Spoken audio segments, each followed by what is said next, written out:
as you look at your goals and dreams, and I want you to expand them, and it's very important to realize that I found that most people fail in life not because they aim too high and miss.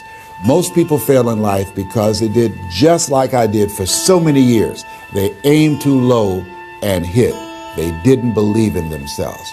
So I want you right now, as we begin to think about the lessons and all the things that you've experienced and all of the comments and stories and strategies and lessons that you've had, I think it's time to revisit and look at your goals and dreams, and let's raise the bar. I remember as a kid, we would be in the backyard and we would play jump, and somebody would get on one side of the stick, my sister and then my brother, we would run and we'd jump over it. And then they say, raise it up a little bit higher. We have to back up and we would run and we'd jump over it again. And then we say, raise it up a little higher. And the higher it got, we had to begin to change our approach and how we were going to get over the bar.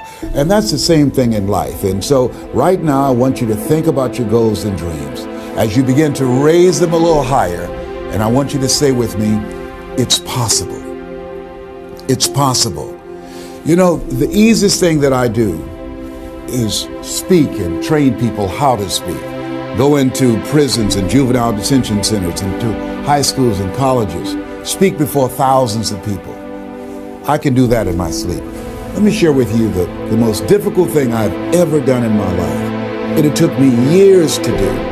And that was to believe that it was possible. To believe that I can do it. Given my circumstances, born in an abandoned building on a floor, being adopted, being labeled educable mentally retarded, failing twice in school, no college training, never worked for a major corporation. To believe that I had something of value to say, that somebody would want to listen to me, to believe that somebody would pay me to talk to them. Have you ever thought about something you wanted to do and you talk yourself out of it? I remember going to see Zig Ziglar, who I consider the #1 motivational speaker on the planet, and Dr. Norman Vincent Peale when he was alive, and Robert Schuller. I used to see them and I would be so pumped up and inspired after hearing Jim Rohn, who recently passed, one of the great motivational speakers of all time, and Charlie Tremendous Jones. And I would go to my car pumped up, saying, yes, yes, yes, I can. And then after a while, my mental conditioning would kick in. And I would say, Les Brown, you can't do that. You don't have a college education. Les Brown, you can't do that. You don't even know who your parents are. Les Brown, you can't do that. You failed twice in school. Come on. Ever thought about something you wanted to do and you talk yourself out of it? There's a proverb that says, if there's no enemy within, the enemy outside can do us no harm. That's why it's important that you make it a point every day to review these lessons, to get them deep, not only in the conscious mind, but the subconscious mind, and get them in your spirit. Well, how often should I do it? Do it until you are producing the results. That's how often you should do it. And you never stop, because once you stop, that's when those negative thoughts will come back. Once you stop, that's when you will begin to doubt yourself. Once you stop, I'm telling you what I know. Yes. Every day, it's a selling job on you. It's possible. I can do this. I can make this happen. No matter how bad it is or how bad it gets, I'm going to make it. It's possible. Yes, your dream is possible. Say that to yourself every day. Feed your mind with words that you write and words that you hear and words that you speak to yourself. Feed your faith, and your doubts will starve to death. Say to yourself, it's possible. It's possible. It's possible. Even when you have no evidence to point to, say to yourself, it's possible. There's nothing as powerful as a made-up mind. It's a struggle sometimes to do that, especially when you have people around you telling you that it's not possible, that you can't do it.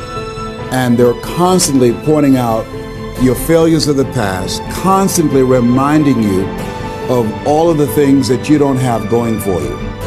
I'm reminded of the story of the two little boys that were playing on some ice during the winter. And as they got further out on this ice, one fell through the thin ice And so the little fellow that was still on top of the ice, he was trying to save his little buddy.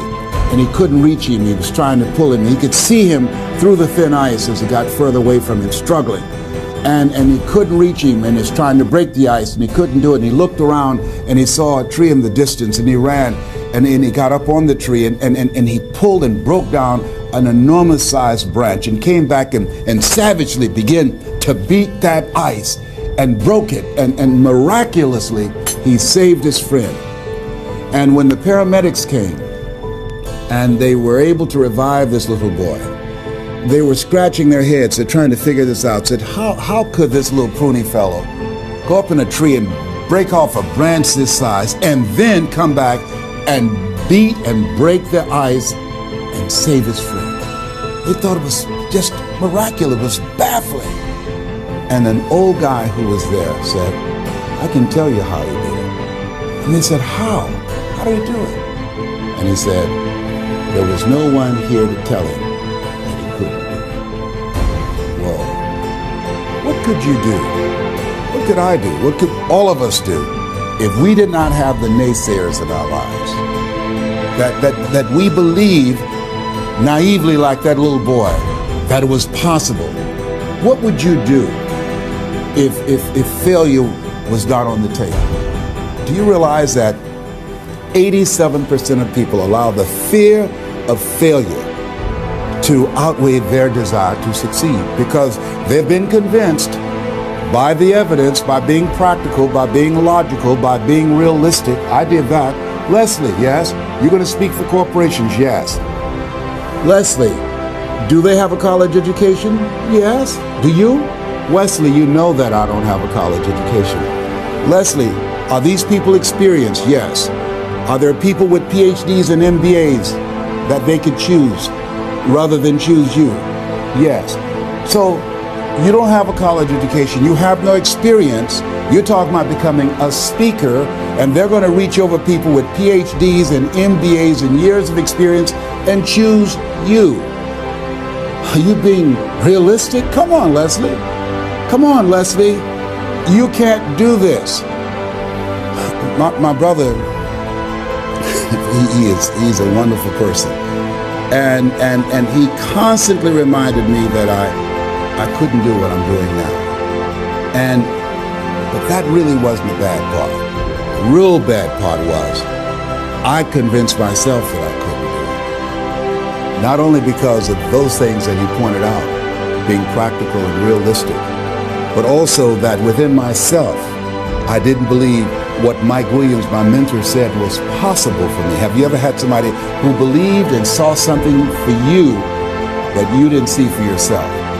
And here's how I escaped that. I discovered that sometimes you have to believe in somebody's belief in you until your belief kicks in. So here's what I am believing for you. The goals that you right now have, the things that you have envisioned for yourself, this is a reflection, what you've done thus far and what you are engaged in doing.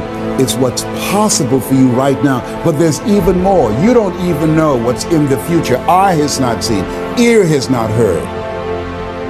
If you believe in yourself, if you constantly remind yourself after every defeat, after every setback, every time you get knocked down, I've got a saying, if life knocks you down, try and land on your back, because if you can look up, you can get up.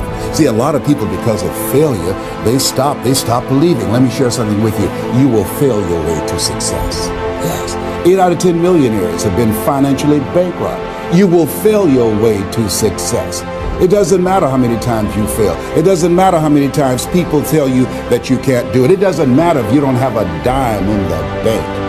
You will fail your way to success. What's very important is you're believing in yourself. You're constantly saying, somehow, some way, I'm going to make it. I remember a lady out of Detroit, Michigan. They called her Martha Jean the Queen.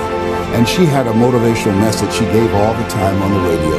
And the question she would ask was, do you really want to win? Do you really want to win?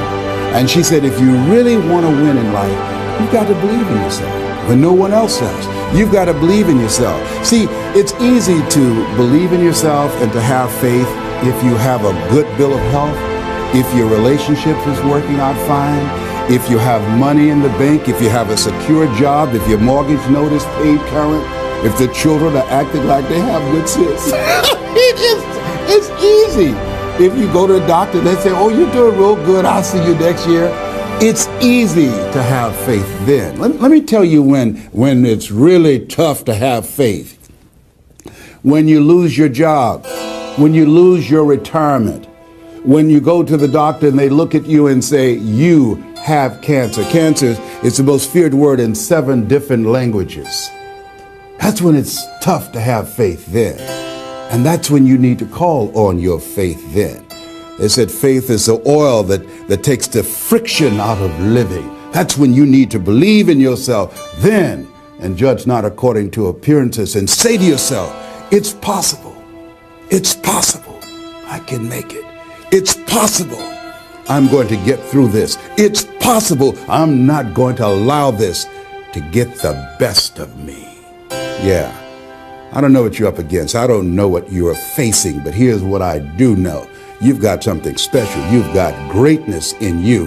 And I know it's possible that you can live your dream.